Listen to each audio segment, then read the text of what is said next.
মেয়েরা সব পরিস্থিতিতেই নিজেকে মানিয়ে নিতে পারে। যতটাই কষ্টে থাকুক বা খারাপ থাকুক, পরিবারের দায়িত্ব তারা সবসময় পালন করতে অটুট থাকে। হ্যালো এভরিওয়ান, আসসালামু আলাইকুম।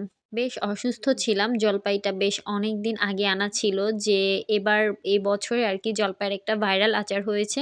তো ভেবেছিলাম আমিও সেই আচারটাই তৈরি করব। কিন্তু অসুস্থতার কারণে আর সেই জলপাই আচারটা তৈরি করা হয় নাই। জলপাইটা ফ্রিজে থেকে নষ্ট হয়ে যাচ্ছিল। সে পর্যায়ে ভাবলাম আচ্ছা যাই হোক একটা আচার বানিয়ে ফেলি, এটা হয়তোবা খাওয়া যাবে পরেতে।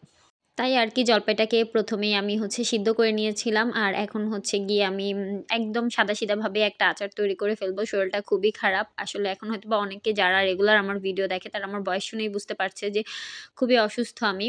তারপরেও দায়িত্ব তো পালন করতেই হয়। তো আমি ১ম এ এখানে সরিষার তেলটাকে দিয়ে দিয়েছিলাম। আর পাঁচফোড়নের যে গুঁড়াটা আছে সেটা দিয়েছিলাম। আপনারা চাইলে আস্তটাও দিতে পারেন। এটা খুবই ঝটপট আর খুবই মজাদার একটি আচার। তারপরে আমি আগে থেকে জলপাইটাকে লবণ আর হলুদ দিয়ে সিদ্ধ করে রেখেছিলাম।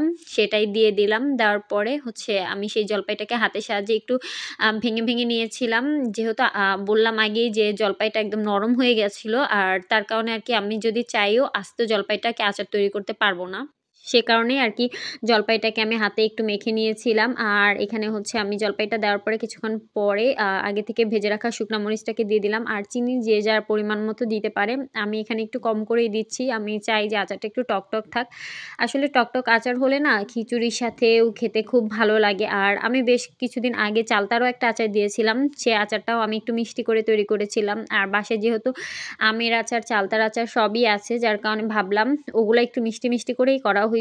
যার কারণে এটাকে আমি একটু টকটক করে রাখবো। এতে করে বৃষ্টির দিনে বা শীতের সকালে খিচুড়ির সাথে খেতে খুবই ভালো লাগবে। আসলে একটা টক আচার ফ্রিজে থাকলে না অনেক সময় দেখা যায় যে আপনার যদি ঠান্ডা কাশি লাগে তাহলে একটু বের করে খেলে অনেকটা আরাম ভালো লাগে আরকি। বা যখন কোনো কিছু আমাদের খেতে ইচ্ছা করে না, মুখে রুচি থাকে না, তখনও এই ধরনের আচারগুলো আমরা চাইলেই খেতে পারি। একটু ভালো লাগার জন্য আরকি। আর এতটাই ঠান্ডা লাগছে আমার যে আমি কথা বলতেও আমার কষ্ট হচ্ছে। আমি বেশ ২ দিন ৩ দিন ধরে হয়তোবা ভিডিও ঠিকমতো দিতে পারতেছি না। যার কারণে আরকি আজকে ভাবলাম যে যাই হোক আমি আমার আপুদের সাথে শেয়ার করি। বা আমার আসলে যেহেতু এটা একটা পেজ বা YouTube চ্যানেল, সেখানে আমি আমার প্রত্যেকটা সাবস্ক্রাইবার বা ফলোয়ারদেরকে আমার পরিবারের সদস্য মনে করি। তো যার কারণেই আসলে ভিডিওটা দেওয়া। আর এর জন্যই আরকি শেয়ার করা আপনাদের সাথে। তো আমার জলপাই আচারটা কিন্তু আমি এখানে অনেক কিছু দিয়ে এখন এটাকে আমি কিছুক্ষণ ভেজে নিব। আর আচারটাকে খুব ভালোমতো ভাজতে হবে। কারণ আচারের গায়ে যদি পানি থাকে তাহলে কিন্তু আচারটা পরবর্তীতে নষ্ট হয়ে যাবে। আর এখন আমি গিয়ে আবারও একটু ভাজা পাঁচফোড়নটাকে দিয়ে দিলাম। আমি কিন্তু শুরুতেও পাঁচফোড়নের গুঁড়া দিয়েছিলাম। এখন আবারও পাঁচফোড়নের গুঁড়াটা দিয়ে দিলাম।